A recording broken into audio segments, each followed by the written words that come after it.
In this one world, there's two types of people who put things off because there's always time to do it, and there's people who just want to stack and stack skills. I made the decision a long time ago that I want to be in that second cohort. Proximity drives influence, so it's just surrounding yourself with the right people who have the same risk profile or risk appetite as you do. I'm a big believer that the next Elon is incompetent somewhere. He just doesn't believe in himself because it's a mindset issue. AJ, welcome to Austin, brother. Good to have you. Great to be here. I'm super excited. It's been a long time coming. I know. It feels weird not seeing you at Sun Life. It's usually my hangout spot. Collective, or collective. Oh, yeah, or collective. Or collective, yeah. Yeah. Well, we found out that we're going to get Noble into Sun Life as of next week. So the orders are going to ship out Monday. So now you can go to your favorite location, get a Noble shake for yourself. It'll be great. Nice. Amazing. I told you about LA, right? Yeah. And Yeah. But tell the listener, so Sun Life Austin is the only location that has Noble on the menu just because we're based here and we've been sold out of product for like a month. So it's been so hard to get product out to people. Yeah. So we normally hook them up with a couple bags. But you were in LA, didn't know that. And I didn't know that. So in LA, didn't know that. Finished my workout. I usually work out. I bifurcate between two gyms in LA, usually Equinox, and I go to Sun Life in West Hollywood. Walk in there and talk to the girl behind the desk. I order my usual like $1 billion bowl and like, yeah, with Noble Protein. She was like, what? I was like, yeah, with Noble Origin Protein. She was like, I don't know what that is. And like the look of devastation on my face. Yeah. You know? So I texted Khalil immediately. I was like, what's going on here? And then that's when I texted you as well. He probably shit on us for not having a product or something like that, or ranted on Instagram about it. He jumped straight on social like, I can't get it. Yeah. Oh, yeah. But no, I mean, one of the coolest parts about us being in this whole space is just the people that we've got to connect with. And so we probably met you, I think it was over 6 months ago, honestly. I think it was the beginning of the summer when we first started raising capital for Noble. And we had a few mutual friends in town that were like, look, I know you guys are raising money. I think AJ would be a great investor, but more important, I think he'd be a great mentor and a strategic advisor. And I think that's something we've really learned from this whole space is that the capital is important, but the mentorship and the guidance you get from people like you is amazing. So we've just enjoyed getting to know you. You have an incredible background, CEO of Teqball. I mean, you've invested in what, 20 plus brands up to this point too? Yeah, 27 different companies at this point, And you've got a passion for fitness. So this is one of our favorite types of podcasts where it's like, number one, a friend, and we can kind of go deep in business, fitness, wherever we want to take the conversation. We'll cover a lot of ground here. Yeah. For sure. From, I'm sort of a polymath in many ways. Oh, you are? So, the guy that you connected me to is a polymath. But when we were doing a backstory on you, I'm like, this guy's a polymath himself too, with the aerospace degree and everything like that. Yeah. So when we talk about your backstory, I've heard you say that you're kind of like a child of globalization, that you've lived on 4 different continents. Yeah, so I often describe myself as a byproduct of globalization. So yes, I have lived in 4 different continents. I was born in Africa, grew up in the Middle East, Saudi Arabia to be specific, went to school in England, and then I moved here in my adult life. So I lived in the US now for about 14 years. And as of last week, just became a citizen. That's amazing. Oh, wow. Congrats. Congratulations. Yeah, you guys adopted me. You can't get rid of me now. Let's go. Yeah. Growing up, was the U.S. always a country of interest for you, or is that kind of something that developed naturally with your business career? Yeah, it's always been in the back of my mind, just simply not only from as a kid watching American TV shows, which I grew up on, as we all did, with Fresh Prince and everything else. And then at the same time, whenever I visited the States, whether it was going to Disneyland in Orlando or something of that nature, I've always resonated just with sort of the cultural norms of the US in general. And with me being an entrepreneur or having entrepreneurial DNA, the USA has always fit the rhetoric around sort of, that mark of entrepreneurship. It's easier to do business here than it is many other parts of the world, especially in Europe or the UK where I grew up. The beauty of the US is you can have an idea in the morning and file an LLC by the afternoon and start a business by Monday morning. Totally.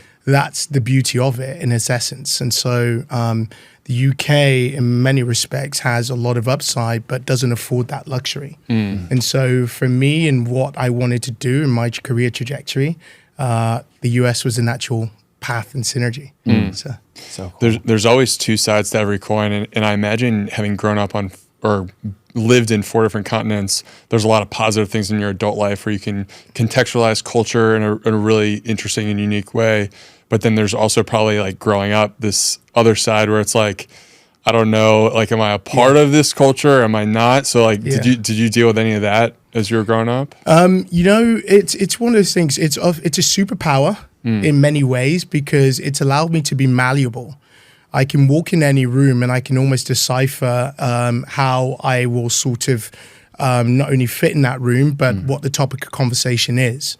And obviously, people always want to talk about kind of where you're from, and I'm usually, I would say, like slightly different in any room I walk in based on my past and where I've grown up. So, but as far as kind of this disparity with my background, I'd never really thought of it of that nature because having grown up across cultures, I have 3 different passports now, and kind of that's a great luxury in itself, which I'm really grateful for. Not many people can say that. And not many. I didn't realize how different that was until like I lived in the UK and would go to school and tell people, and they're like, "Wait, what? You grew up where?" And so, but no, I haven't really sort of kind of process that in a way of like, hey, was there a causation as to where do I actually really belong? I often describe myself as British, which is obviously where I spent a plethora of my youth and childhood. So, So when you moved from the Middle East to the UK, was that more of a decision around like your football career? Or school? It was a decision more amongst like, school, and then just kind of my mother was a nurse, and then you wanted to move back to the UK because in the Middle East it wasn't as favorable to females at that time. Got it. And obviously making huge strides right now, but that was part of the reason why. So how did you end up becoming an aerospace engineer? Or studying aerospace? Great question. So as a kid, I was super curious, as many kids are, but even more so. So when we lived in Saudi Arabia, we lived in this huge expat community with people from all over the world. And I went to international school with kids from all over the world. And obviously, one of the things that spurred my curiosity was like the kid next to me was from Tokyo, or the other kid next to me was from Ethiopia. And so I would like, oh, where is Tokyo? Japan. Okay, I want to visit that country. So I was exposed to culture super early on. But where we lived in this huge expat community, 60% of the population were pilots. It was where they housed a lot of the airline pilots in many respects. And so I was always curious by planes, and just like I wanted to know how they work. I wanted to I was always the engineer in me kind of came out where I wanted to take planes apart and put it back together. And so I went down that path, realized it was super hard. And then from there sort of jumped into business from there onwards. But that was sort of my first degree. It was in aerospace engineering. My dissertation thesis, we took apart a Cessna and put it back together and looked at how we can reduce drag and fuel load and everything of that nature. I remember when I was in college trying to figure out what I wanted to do, I was looking at Wall Street and I kept hearing about all these people who had these like crazy backgrounds finding their way on Wall Street. And it makes a lot of sense. Like you're clearly incredibly competent if you can study aerospace engineers or engineering, and then there's this whole like business world out there that can benefit from just someone who has like that unique perspective of being able to like deconstruct a plane or figure out like different problem solvings. Like it's more or less a framework to solve problems. So I'm wondering, like, have you been able to use that aerospace engineering background to help you in business in terms of that problem solving mindset? Absolutely. The same framework applies, or I have applied towards business, you know, because business is the reality of business is people. But and at the same time, it's most complex undertone. It's sort of reverse engineering complex problems. And how do you solve that? Whether it's logistical, infrastructure, financial, whatever that is, there's always a solution. It's figuring out what that solution is. But it's also reverse engineering things as well, right? Taking things, deconstructing it and putting it back together. And that is business. It's asking a better question. Can this be done better? You know, that's what's evolved us through time in history, with the Wright brothers to Neil Armstrong to Nikola Tesla to Elon today, asking, well, can we create a car that does X, Y, Z? You know? And so that's really what business is, solving a problem and taking something from 0 to 1. So. Were you pretty young when you had that realization of like, I've learned a lot from aerospace engineering, but business is ultimately the career that I want to pursue? Well, it was more so like, how do I monetize this? Yeah. Yeah, totally. I could be an engineer the rest of my life and like fix airplanes and like work on planes, which is like, hey, I love it because I'm still fascinated even today when I fly. You know, you're on this big tube in the sky, but at the same time, it's like, okay, well, how can we solve a novel problem? And so I was always going to go down that path of entrepreneurship. So, and I think that's why I love investing so much. Yes. Because I get to meet human beings and life. I always say, as human beings in life, we're not trees. We're meant to travel and meet people. So that's your ROI of life, other human beings. So what did that bridge look like from the aerospace engineering background into business? Like, what were some of the first ventures that you started to get a part of? Yeah, so my first company, once I graduated, I went into business and economics, was kind of my other degree. And once I did that, school system in England is vastly different. 3 years for a degree versus 4 here, which is a different topic. Don't get me started. But overall, so once I graduated, moved out to Kansas City, and my first company was sort of in the sports apparel space there, and then from there bifurcated to Chicago. And what we did there, my last company was called Champro Sports, and what we did there was we manufactured sporting goods and apparel overseas. Across 9 different categories, so baseball, lacrosse, basketball, American football, etc. We imported hard goods and soft goods, so hard goods being helmets, etc., shin guards, soft goods being T-shirts, into the US, and we sold to big box retailers. So the likes of Dick's Sporting Goods, Walmart's, Targets of the world, Eastbays, etc. That company grew pretty rapidly and substantially, but that's really where I found my calling, as far as just a use case of problem solving. Like I kind of referenced to you about the thank you department. That's where that came from.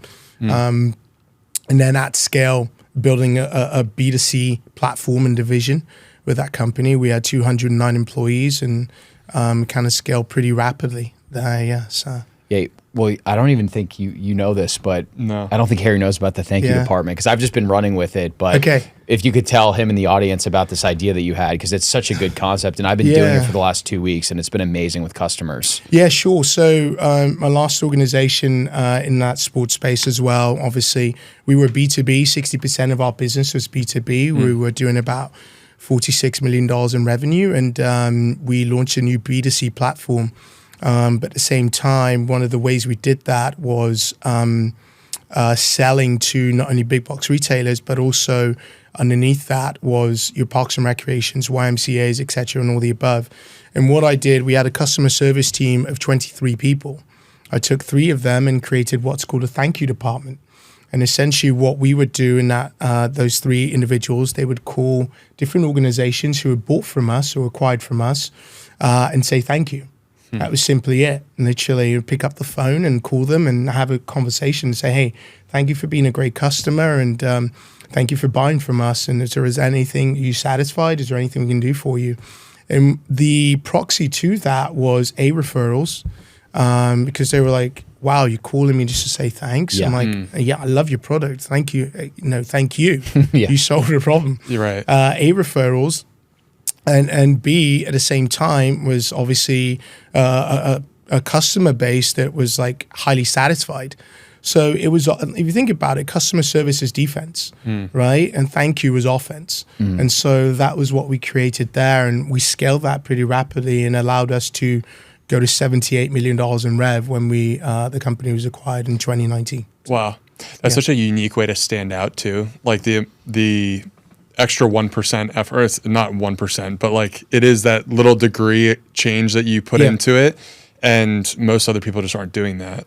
Yeah, it's flipping the framework around, right? It's a mindset. Yeah, it's just literally, it's a minuscule thing, it sounds like, but in retrospect, it has a huge impact because I always say, like, if you're looking to start a company or grow your business like this, you already have the contacts in your phone. Yes. But a lot of people look externally versus internally. Just go through your contact list. And the osmosis that will come from that is, it's compounding. Yes. It's insane. So, yeah. Yeah, I think that's something that Jesse Itzler has talked about before too, if he'll pick like a new person every single day and just be like, I'm so grateful to have you in my life because of this reason, with no agenda, just to thank them and just tell the person why he's grateful for them. Yeah. And the modern person almost doesn't even know what to do with a text like that or a thank you department because we're so used to a thank you, but then there being like an ask on the other side of it. So when you're just purely giving just to give and expressing gratitude, it's really cool what can come on the other end of that. Right. Yeah. Yeah, I was just going to add to that. Like we did this men's group on Thursdays, and we were reading through his book, and one of the books was Disciplines of the Tongue, and we were just talking about the power of tongue and the words that you put out into the world. And on that particular day, we just like went around the circle and gave each other compliments. And I just remember, I'm like, giving people compliments is just like a lost art where I just don't really hear it all that much, other than like, amongst friends that I hang out with when we're like in deep conversation. Yeah. But like, it's still rare. Like you just don't get that. And no, I think, yes. I think in today's society, as sort of, one of the big hacks is when you make an introduction on behalf of someone is a moment to give them a compliment in a roundabout way. Yeah. If I'm introducing you to a dear friend of mine or a logistics company that's going to help your business, I'm going to say, hey, Brett runs Noble Origins, but at the same time, an amazing human / serial entrepreneur / aspiring, marathon runner. Yes. I'm going to give you compliments. I call those roses, and I do that often and internally within our company. Yeah. During Zoom calls. Just give roses, and I think there's a lack of those in today's world. Yeah. So. Yeah. There's a guy that we had on the podcast that you would really like. His name is Greg Schoenberg, and he's one of my friends from back home, and Harry's friends with him now too. He started this newsletter called The Financial Revolutionist, and he sold that. They had a bunch of subscribers, but one of the things he talked about on the show is this concept of etiquette alpha, where there's so much alpha to be gained just by doing these little things that you're talking about. And it made me think about how you're kind of like casting out those roses to the person that you're referring. Then that the person that you're referring then has the obligation to circle back with you and thank you for that connection and let you know how the conversation went. Yeah. Because I'm sure you're so used to that where it's like you connect someone and then you have no idea if they even connected or how the conversation went, when it's like you're kind of sticking your neck out for that other person. So even just saying thank you for that just goes such a long way. Yeah. But also as human beings, sometimes we don't know, we have a perceived version of what I think you think of me and what I think you think of me versus like in reality, that's a moment in time for you to contextualize what I actually think of you and the appreciation I have of you. So, Definitely. Yeah. Definitely. Go ahead. I was going to say, so you talked about the thank you department. I'm always just, curious to learn, like, at a younger age or when you were newer in business, were there any skills that you really cultivated over time that you feel is attributed to your success? Yeah, I would say is number one is sounds very cliche, but work ethic. Yeah, it's one of those things. I would say it's my superpower. Just literally the ability to outwork anyone. Literally, I'm highly competitive. Yeah, in that sense, and just want to win all the time. Number two is just the ability to delay gratification. I think human beings struggle with that. Especially in today's society where everything's instantaneous. And there's obviously, we just have a short attention span. Yeah. And I think the ability to delay gratification is something that is a learned behavior over the course of time. And then I just developed a long time ago, I read a book a while back when I was 15 that kind of changed kind of the mental mindset and trajectory of kind of the way I think. It was called Einstein's Dreams. And essentially it's a series of short stories all based around relativity and time, centered around Albert Einstein. And in this one world, there's two types of people. There's people who, time's infinite in this world. two types of people who put things off because there's always time to do it. And there's people who just want to stack and stack skills to see how good they can get in the infinite amount of time available to them. And so I made the decision a long time ago that I want to be in that second cohort. You know, I think life's too short, and I think one of the arbitrages of life is just to kind of see how good you can get at whatever you are doing, you know, and part of that is just knowledge. You know, knowledge is kind of applied knowledge. Your mind is not a library, it's a laboratory. So it's like the knowledge you gain, applying those in an everyday basis.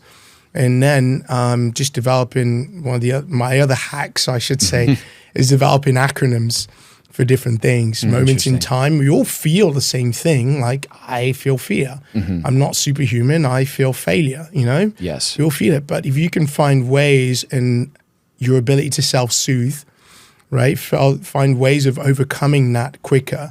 So you're not sitting in that minutia of like failure for 5 days or a week of like, hey, I failed, and feeling down on yourself. It's the ability to pick yourself back up.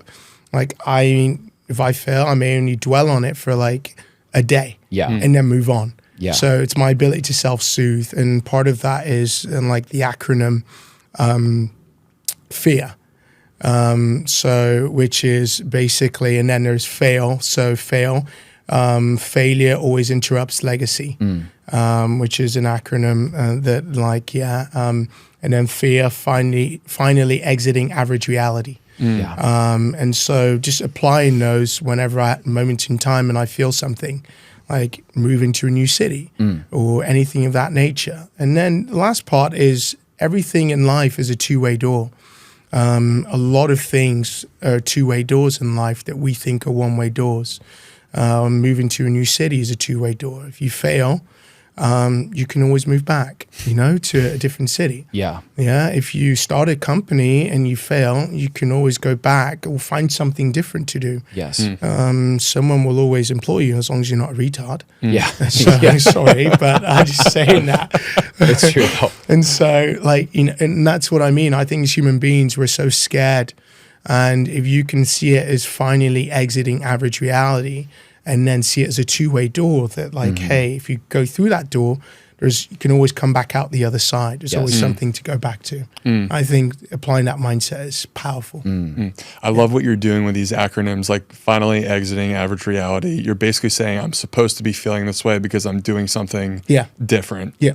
Like that's that self-talk there. I don't think a lot of people really like take the time to be like, there's a reason why I'm feeling this way. And it's either going to pass or I'm going to figure out how to overcome it on my own. So, yeah, that's an amazing framework. Yeah. I love what you were saying too about, hey, if I make this move across the country, I can always move back. Or hey, if this entrepreneurial venture doesn't work out, I can always get another sales job. Yeah. I think that's such an important mindset, and it's interesting to almost contrast the globalist perspective that you have of living in 4 different continents versus us being from suburban towns in the United States. Yeah. Because when I first moved to San Diego, or when Harry moved to Austin and we started Meat Mafia, people thought we were like crazy and out of our minds. And there definitely was some element of risk, but I remember feeling what you felt of like, well, dude, if the move doesn't work out or the job doesn't work out, like there's always another door to walk through. Like you're in your 20s, and you're single. So if you're ever going to do something like this, now's the time to do it. Like the quality of your opportunity is like directly proportionate to the risk as well. So that's such a powerful mindset to have. Absolutely. Yeah. And also the other thing I would say is obviously you're always going to have naysayers. Yeah. Right. But proximity drives influence. So it's just surrounding yourself with the right people who have the same risk profile or risk appetite as you do. Yeah. And I think that's something I love about the Austin ecosystem. Whenever I come here, I always use this sort of my overall thesis on Austin is when I'm not here, I tell people about Austin, and I always say it's the one place in America that I've been to that I can have athletes, creatives, and tech entrepreneurs sit around the same table and make magic happen without like a fear of judgment. Yes. And that's what I love about this ecosystem. Are there character traits that kind of turn on the red flags for you where you're like, I'm just not going to let this type of person in my inner circle or take up too much of my time. Yeah, listen, I think as human beings, we should always do an audit as to who our friend groups are. Are they sort of adding value in many ways? And are we giving value in many ways? Because we all feed off each other's energy. You know, it's the same thesis if I pick up a phone and like I'm hyper reactive on a phone and you feel my energy over the phone. Totally. It's the same way contextually with the people around you. Yeah. And that's something there that I think proximity drives influence to a large degree. And the people around you should always audit and see year end. And that's something I do at the end of every year. Look at my friend group. Like I always say you have your close friend groups. That can be 5 people. And you have acquaintances. And then externally outside of that, you have just like friends that are like you see around or as by proxy business partners or friends of friends, etc. Yeah. But your close friend group, you should always audit because those are the people you go to who kind of influence your ecosystem and the bubble you live in. So that's something there you should always watch out for. Yeah, that's so important. And what was also important is even just your point on work ethic too. It's crazy how we even have to say the concept of working hard is a hack, because that was always one of the things I was curious about with you, because I'm like, this guy's traveling all over the world. He's got Teqball. I know he's invested in over 20 plus brands. I'm like, how does he balance the time to do all this stuff? And I think something that Harry and I have learned with our first stint into entrepreneurship is that nothing just supplements working really fucking hard. Like there's no hack. It's literally just investing the work that you know to get the outcome that you want to. So it sounds like that's been a big part of your success as well. Yeah, it's working hard, but at the same time, and dare I say it, but at the same time, just auditing your time as well. I think, listen, we all have the same amount of time. We're allotted the same amount of time in a day. Yeah. Some use it better than others. And a lot of time it's just auditing sort of what you do throughout the day. You're not always going to get it right, but if you can get as close to, as possible and kind of audit it week by week, month by month, you'll infinitely get better as time moves on. So yeah, I like that the nuance there, because it's like it's one thing to be hardworking, but work ethic is actually saying I actually have discipline around how I approach work, where people can have a high pain tolerance and be a hard worker, but like they're just working on something that's not actually driving them in the way where their work is actually producing fruit. And so actually having work ethic is like, no, I'm going to say no to things that might be good opportunities, but I know it's not taking me in the right direction. Absolutely. Yeah. Yeah. No, I think, like I said, our biggest asset is time. Yeah. You know, and how do you allocate that in the right places? Yeah. Yeah. Was there a point where you were struggling with time management? I mean, I feel like it's like everyone struggles with it, but was there a point where you feel like you made that turn where you're like, okay, I kind of am like figuring this out? And yeah, I think the biggest thing is we're so conditioned. I'm a big fan of not subscribing to societal norms. We're all conditioned to like, hey, I'll throw a 30-minute meeting in your calendar. I'll throw a 1-hour meeting in your calendar. In reality, that can be a 10-minute meeting. I've always said 10 to 50-minute meetings are real. And literally, if you can get down to that point, it's amazing what you can achieve in a day. You know, and you can do 19 meetings in a day, 19 15-minute meetings, you know, in totally. One day. And I would say if you look at like the chips of life, we're all allocated 24 hours and call it what you want, but there's 24 hours in a day and you allocate 8 chips towards sleep. And you start the day with 16 chips. Where do you allocate those 16 chips to? You know, today I'm allocating a chip to you guys, you know? And so from that perspective, you think about that in that contextual framework. Definitely. It's super powerful. But then I think, a lot of meetings, when I audit people's calendars and I see their calendar, a lot of the time it's just, okay, you can have a 45-minute coffee meeting or a 30-minute coffee meeting, you know? And just set boundaries and set standards. Yeah. And infinitely, if I'm going into a coffee meeting, I have 30 minutes. Bang, you get straight to the point versus a lot of, you can still do the fluffy stuff like how are you and everything else, and then find another time to catch up on that stuff. So, He's laughing because I'm a victim to just always, like you said it, Austin is like this health and wellness renaissance. So I feel like with where we're at, there's always just new people to connect with, or maybe this person can help me with this, or hey, I want to jump on this opportunity and act with velocity. And I feel like that's something that I'm trying to audit heading into 2024 is like, it's always going to be important to meet new people, but also you have to make time to make sure like that critical deep work, the tasks that are actually pushing the needle forward, that has to be the priority. And you can still schedule time for networking and relationships and all that stuff, but that's kind of just more of an honest reflection that I'm going through with myself. So I appreciate you saying that. Yeah. Oh, yeah. It takes time, but I mean, listen, we're all learning. Yeah. As human beings, we're all learning. No one has it perfect, you know. Even with business, we're all figuring it out as we go along, right? And we're all learning. Some of us are specialists, some of us are generalists. And from that perspective, it's one of those things that like you just learn from other people around you. It's asking the right questions. Yeah. Right. And that's something I'm super, super curious. Like I love learning. Yeah. It's how the only way I get better, you know? Yes. And I always say like investing and money monetizes over time, but knowledge, you can monetize knowledge forever, you know? And that's something there. And I always use the analogy of Warren Buffett was sat here and I'm talking to him about the sky's blue. It's a blue sky. I mean, I'm not extrapolating the main value from Warren, but if I'm talking to him about asset classes, S&P 500, then, you know, that's where I'm gaining knowledge from. And then I can talk to him about other things of that aspect. It's the questions you ask when you get into the rooms that you want to get into. It's highly important. So. Is there anyone who's passively inspired you in business or any area of life? And I say passively as in like someone who isn't directly in your life, like a Warren Buffett or you know, anyone in particular, historical figure? Yeah, you know, I think we can all have admiration for different people, and there's people throughout history that like I like admire as far as what they've built. One of them is Walt Disney. Whenever anyone asks me about like who I would have lunch or dinner with, because I think he's built a universe on top of ours. Disney owns everyone's childhood. Yes. You know, and they own your childhood, mine, yours, and everyone else's. Has been influenced by Disney. Yeah.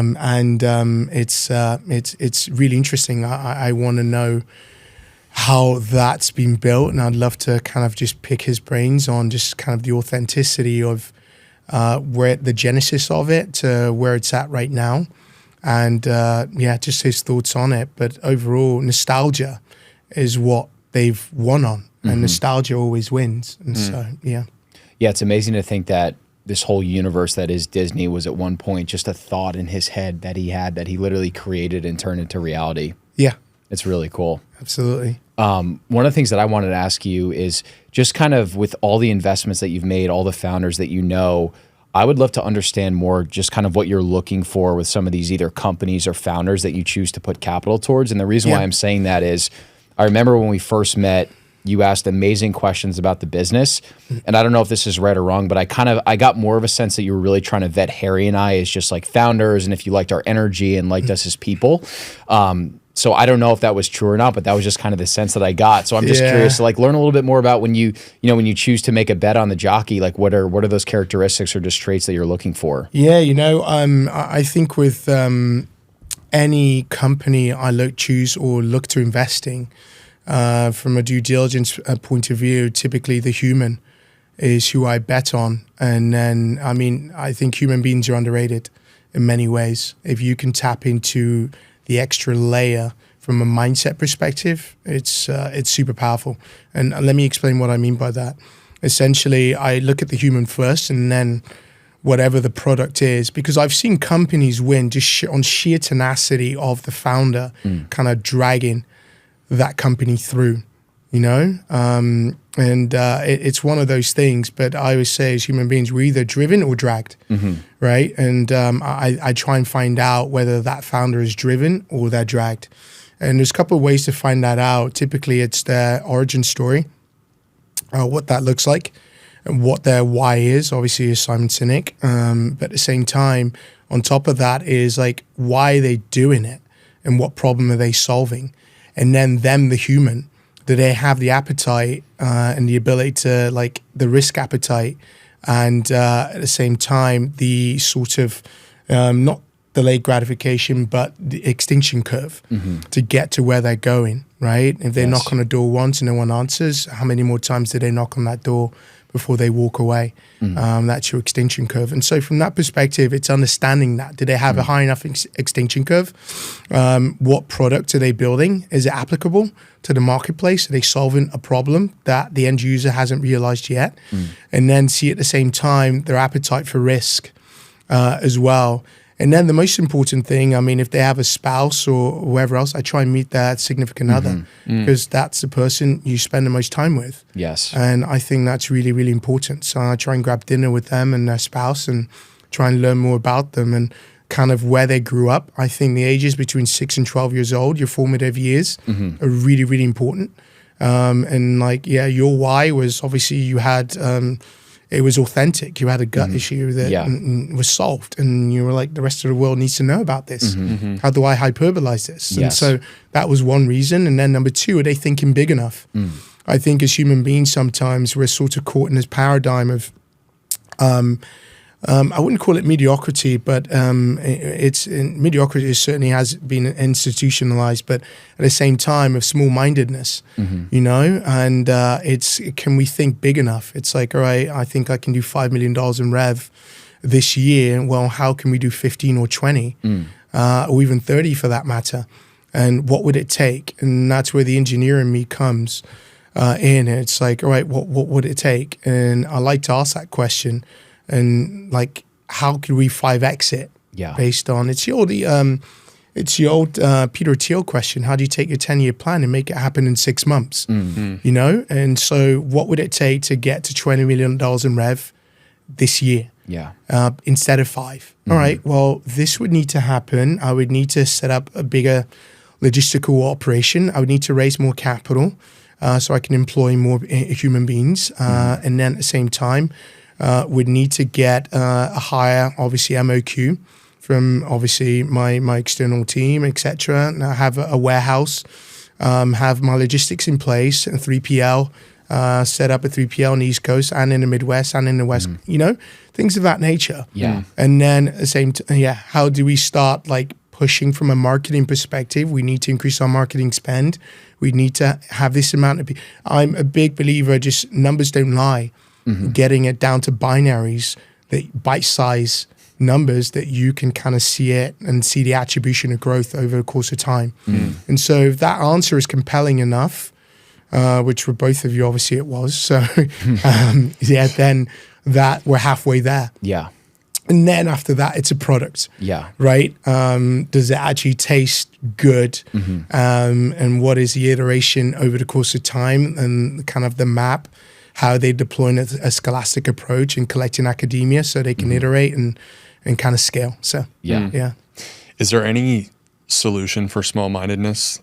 Like, do you think there's a way, or like, are you born that way? Because I find myself, and I think people describe me as someone who's like, maybe like too much of like the opposite of it, where it's like, we can do anything. Let's go to Mars. But then there's like people who are just like focused on these small opportunities or ants. And solution is proximity drives influence, get in the right rooms. And sometimes you don't know, again, if you're the smartest person in your circle of friends, like literally go, I like to be not the smartest person, especially depending on the industry I'm in. You know, a lot of my knowledge base is self-taught, whether it's through podcasts or it's through books or anything of that nature, but getting in the right rooms around the people you want to be like. Surround yourself with them and look at the verbiage they use and the way they think. They don't think literally, they think in moments, they think in weeks. Like, how can we get this done by next week versus 6 months' time? It's speed, you know? And it's one of those things that like, perfection is the enemy of speed. And from that nature, it's like moving quickly because in life's too short. As I referenced through Einstein's dreams, it's like I want to be as good as possible in a short amount of time allocated to me. So that's highly important. So I mean, that even just that exercise that you laid out of like talking to a founder and just saying, if the goal was to 5x your revenue this year, what are the tangible things that you would do? Yeah. Regardless of if you believe it or not, that's just a great exercise, because it's like, how much can we stress test this thing? What if some of this stuff actually is possible? Maybe we can't 5x it, but maybe we can 2x our revenue, which would be amazing. Yeah. And I think some of that small-mindedness, I think it's just imprinted into us as children. I think it really comes out of like being taught to be respectful and not boisterous. And it's almost like we now think that if you think big, that's a sign of delusion, when it's like, why not try and stretch your limits and see if you could maybe hit this goal? Yeah, nothing's either good or bad, but thinking makes it so. And that's a Shakespeare quote. And the reality is, like, yes, there's nothing wrong with, we're all born with what we're born, right? Right? And I've always said in America, it's one of those things that America has, what I've seen from afar as an expatriate being here, especially in some regions, it's one place in the world that I've seen your zip code can often dictate your future success in many ways. And I'm a big believer that the next Elon is incompetent somewhere. He just doesn't believe in himself because it's a mindset issue.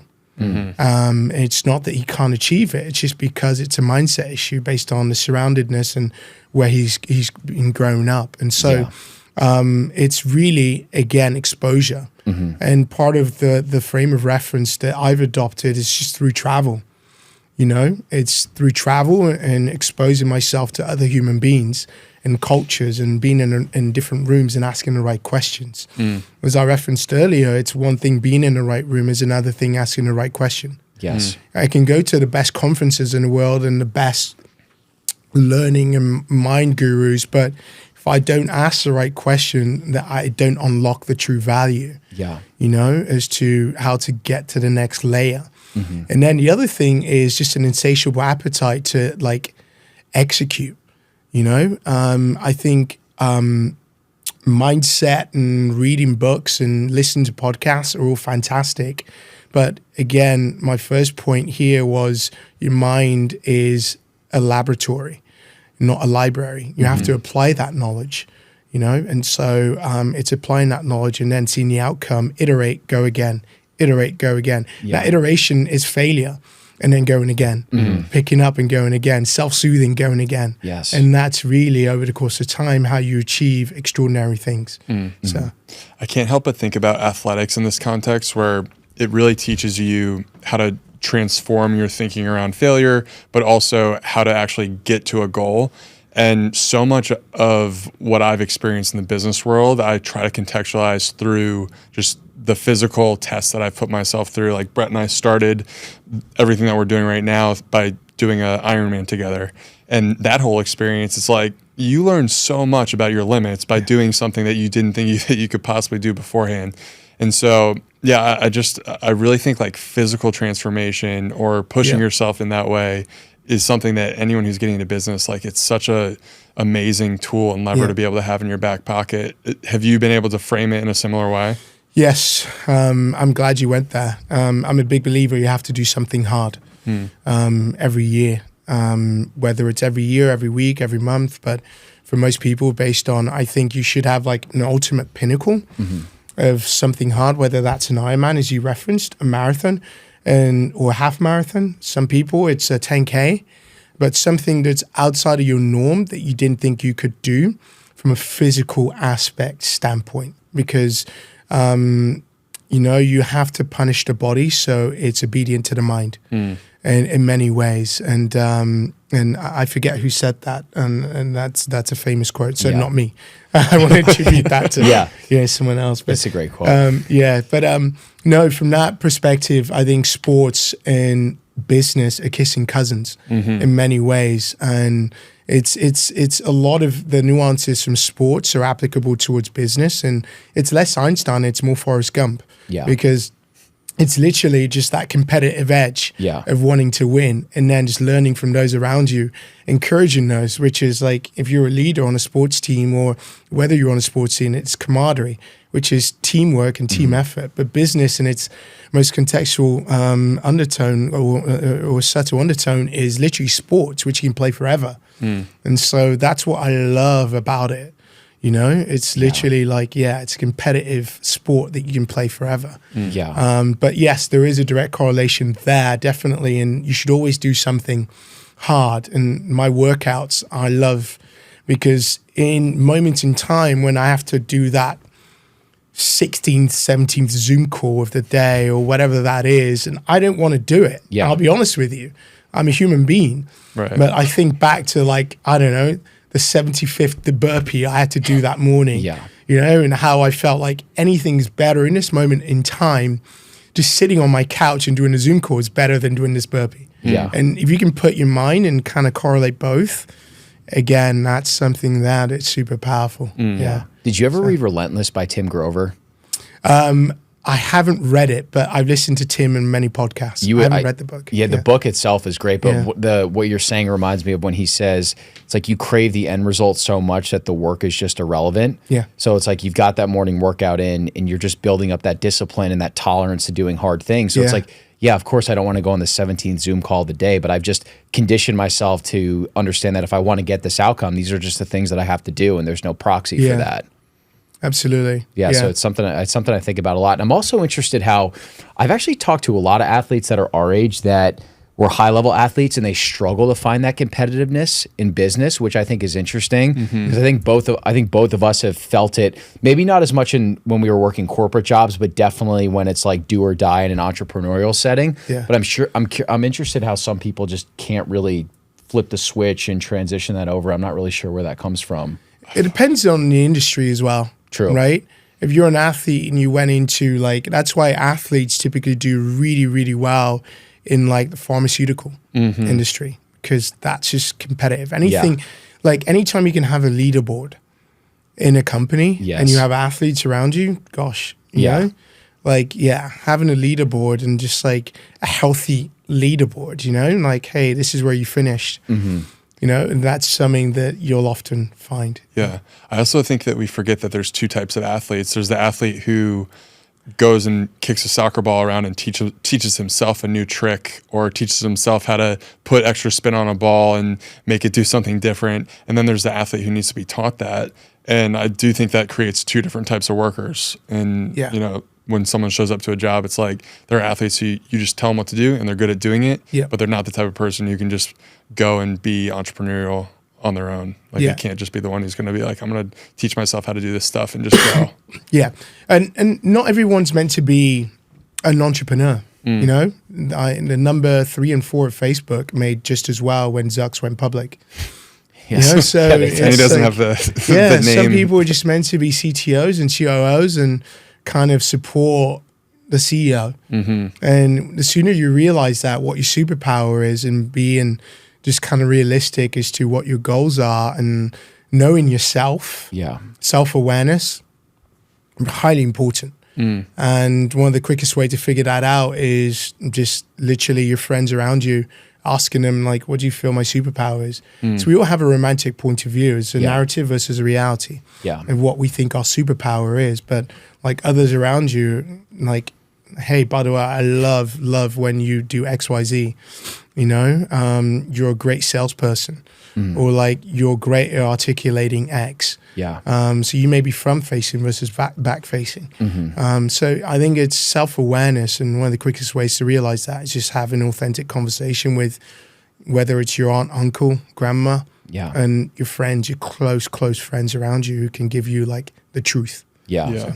What do you think your superpowers are, and what are also the things to contrast that, just maybe weaknesses or just things that you want to improve? So superpower, I would say, is be malleable and work ethic, honestly.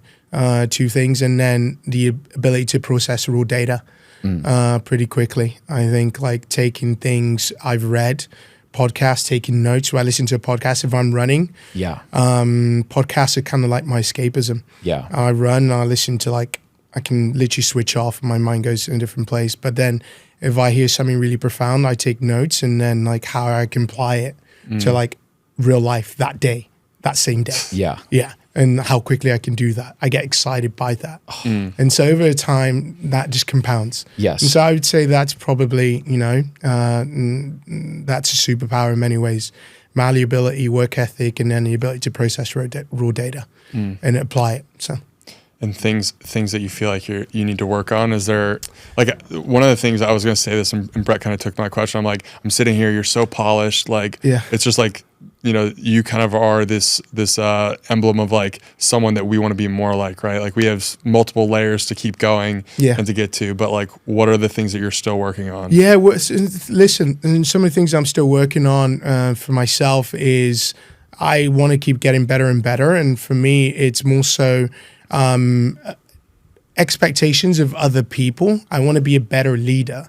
And I can admit to you here, I wasn't always the greatest leader because I almost have an expectation, a high expectation of others, you know, that like, okay, well, like if I'm doing X, you should be doing Y. If I'm working till 6, 7 p.m., like, you know, I have like this report should be done at this time. And I can be pretty direct as far as the way I articulate that sometimes to people. And so I think like from a communication aspect, that's something I'm still working on. It just comes with a lot of passion from within me, but also a lot of love in a sense that like I see you, the human, you're only on this earth for maybe another 85 years if you're lucky. Why aren't you trying to be the best version of yourself that you want to be? And that's just like almost like love and frustration. That's where that comes from. Not in a sense of like anger that like you didn't do something. And so that's something there from a communication style standpoint / delivery is something there that is always a work of art for me based on understanding that individual's personality type. Definitely. And I think part of it is like within my company, having everyone kind of do a role memo and understanding where they all fit in, where they see themselves, where I perceive them, and where how I see them, you know, and a role memo just kind of articulating like their methodologies, how they work, how they project manage, what their values are.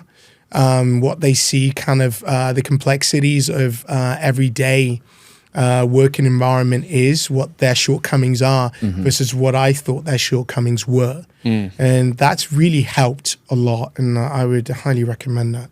So we had this really interesting riff with Sahil Bloom on our podcast a few weeks ago, just around empathy. Like I think we asked him a question around, like similar question, like where do you see your weaknesses? And he said he comes across as non-empathetic, or that he's not empathetic. Harsh, harsh. And I was like, you know, I think that you're telling people the truth, and you have such a high expectation for yourself that you have it's like this gap in expectations, but I don't really necessarily view that as low empathy. Like I think low empathy is almost like, this like there's a meanness and like negative intent, like your heart posture is negative.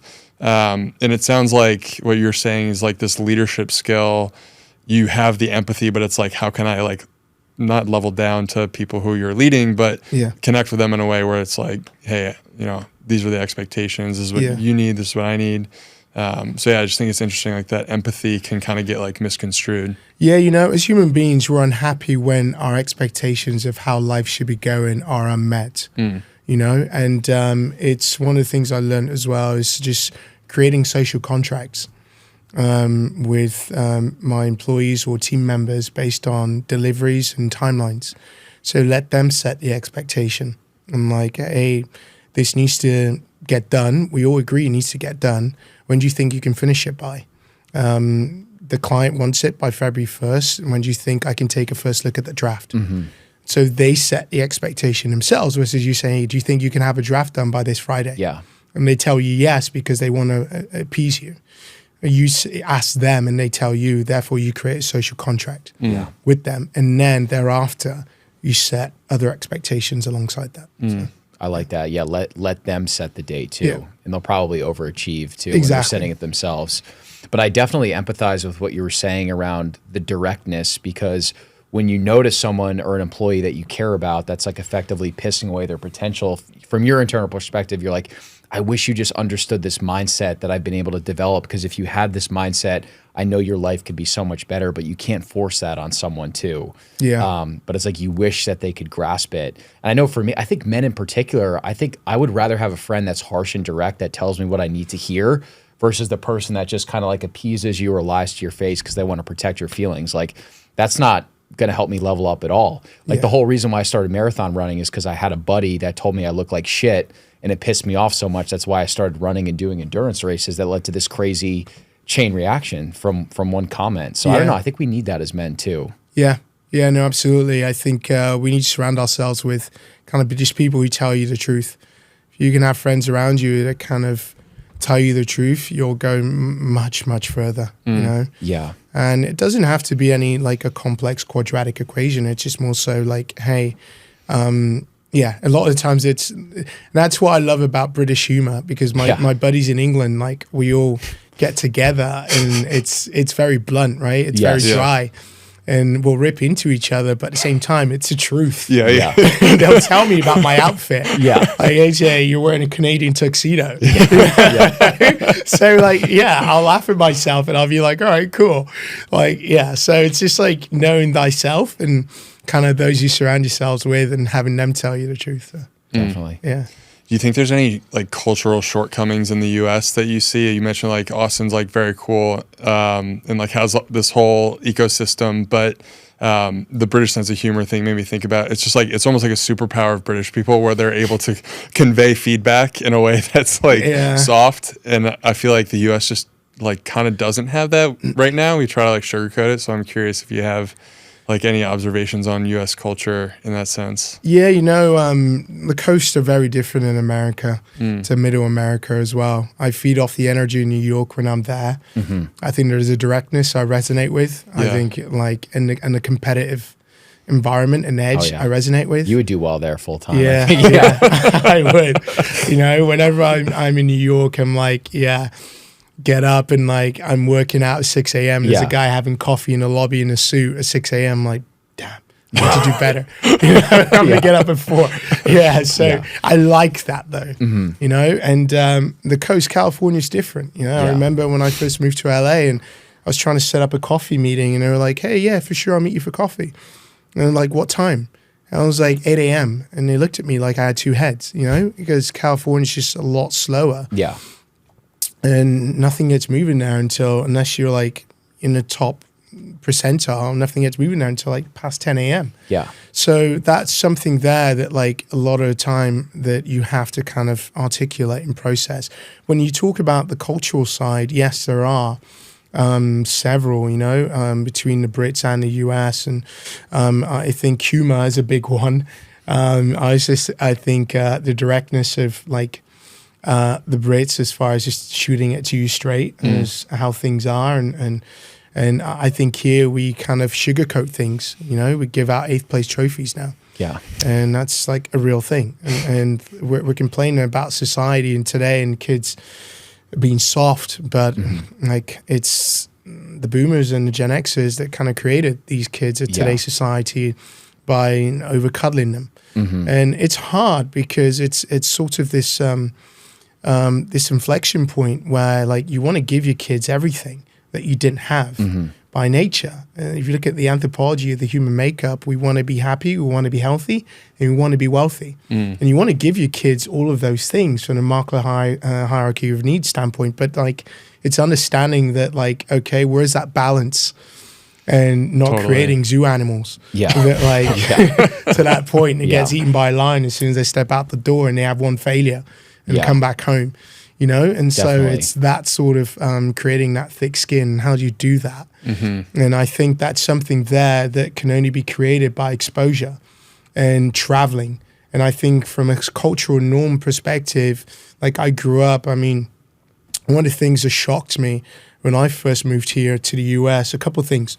Number one, lack of passports. People, I mean, granted, I lived in Kansas for 2 years. But no one had a passport. You know, and like, literally. And then number 2 is from fans, sports fans mixing. That was another one, like sports fans sitting with each other. I found that weird because in England, like I grew up where, like, in a world where it was sports, but soccer was my sport, football, and it was like life or death. And it was, you like did mix fans. It was like soccer or soccer. That was the sport in Europe, in England, and here moving to Kansas and like seeing like fans mixing was kind of weird. And like even though they're talking trash, they sat next to each other, and like you don't do that. No. Like in England, like it's vastly different. And then I think obviously, other things of that nature, but those were sort of the main one. And then, but in Europe, we have passports. We can go to France for the day. You can go to Belgium. It's only an hour and a half. France is 2 hours away. You can go to Austria, 4 hours skiing away. So cross it, and it's a completely different culture. Every time you cross borders, different food, different dialect, different human being. So I think from that exposure standpoint, that's something there that is a huge effect as far as from a cultural norm perspective. It affects the way you think, the way you do business, and the way you look at things. Overall. Yeah, the mixing of the fans is interesting too, because Harry and I we rewatched The Last Dance last week. So just to contrast like what it was like, what basketball was like in the 90s and how competitive they were, and like they still respected and were friends, but now it's like the athletes are vacationing together, like they're hanging out after the games on two different teams. It's interesting just how far that mindset has come from what it was. And it sounds like England or football still has shades of that, but U.S. sports has gotten really bizarre the last few years. Yeah, in England, I mean, if you did that behind the cameras. Yeah. But here, I think people are doing it more on the field now. Yeah. Right? It's like, and for the fans who are like diehard fans, and there's like a rivalry there, and especially like you look at LA between Chargers, Rams, and like, both like two players are hugging each other after the game and swapping jerseys or whatever else, It's like, I'm a fan, and like, for me, I'm a diehard fan. I've been a fan for 15 years. That's, that's abnormal to me. Yeah. So I think that was something there that I quickly realized it took me aback when I first moved here. Yeah. Is this something you're thinking about implementing for Teqball? Just like separate fan sections? Yeah, we should. We definitely should. Yeah. Yeah, something to be explored. Yeah, I mean, Teqball, a lot of the biggest footballers have played Teqball before they play Teqball, right? Yeah. So for those who don't know, Teqball is sort of this amalgamation of soccer meets ping pong. It's soccer played on a curved ping pong table. It's a hybrid. And yes, it started off as a sports equipment for professional soccer players to train on, and sort of cultivated this sort of following when Messi got a Teqball table and posted about it in 2015. And from there, the rest of the world, 300 million followers later, the rest of the world knew about it, and Neymar and Beckham. And now we sort of cross-cultural norms where we have the likes of Justin Bieber and a plethora of other athletes that kind of play. I mean, that's got to be such a humbling feeling, like growing up and, looking up to some of these certain footballers, and then like a lot of them are playing Teqball. That's such a cool thing to actually see your product and your vision like turning into reality and other people that are using it too. Yeah, as a kid, I grew up playing soccer, playing football. That was kind of my sport. I went to school on a soccer scholarship, and looked up to a lot of the soccer players today who like will call me or email me for a Teqball table. So yes, it is. I'm super grateful for it, and it is really humbling. Yeah. Yeah. What is the like archetype of the Teqball audience that you're trying to attract right now? Like, who's the fan that you want paying attention, or participants paying attention to the sport? Yeah, there's 3 billion soccer players in the world, and amateur, enthusiast, however you want to coin that term, pretty loose. But overall, with Teqball being a byproduct or a cousin of soccer, a lot of those are funneled into the soccer space, and so our audience is already there. And so the archetype is sort of your nascent player who like enjoys the sport, watches it on TV, and plays maybe Tuesday nights, Thursday nights at their local facility with their friends, or even on Saturday with just for fun. They become Teqball fans because Teqball is non-contact, it's gender neutral, it appeals to the masses, and it provides a lot of like wow moments. I always say to coin the Dana White analogy, and he says, anytime you come to a UFC event and in a night, and I can give you 3 like wow moments, I've done my job. Yeah. And that's sort of what we look to extrapolate from our fans. So, yeah, cool. I'd have to think that Dana White would be like a perfect role model for you too, of like turning this sport that was kind of a vision in his head into what it is now, how mainstream it is. It's like, why can't we do that with Teqball too? Right? No, quite. Yeah, I mean, Teqball has been coined, I've read several times, like the UFC of soccer. Oh, wow. You know, yeah, because like how else you solve the debate of who the greatest player of all time is, and just have Messi versus Ronaldo on a Teqball table, you know, and there you go. So, so for sure, I think definitely built an amazing brand and product there. He has. So we're going to have to get a table for the office, I think. For sure. Yeah. Maybe out back. Absolutely. Play a little bit. Absolutely. Hook you guys up. Yeah, we'll a little sauna, cold plunge, then Teqball table too. We'll have you and Khalil out. That's what we'll do. I don't know if Khalil stands a chance. Yeah, he's a noble shake. I would love to see Khalil play Teqball. Yeah, that would be interesting. I think I don't know. I feel like he'd be kind of good. He seems like the type of person who like figures. He's a good stuff sprinter, out. so maybe he that can run translates. tight. I don't know. Yeah, for sure. Yeah. Yeah, I'd love to see him play Teqball. And I'd love to record it. Yeah. We'll definitely do that. AJ, what's the best way for people to connect with you?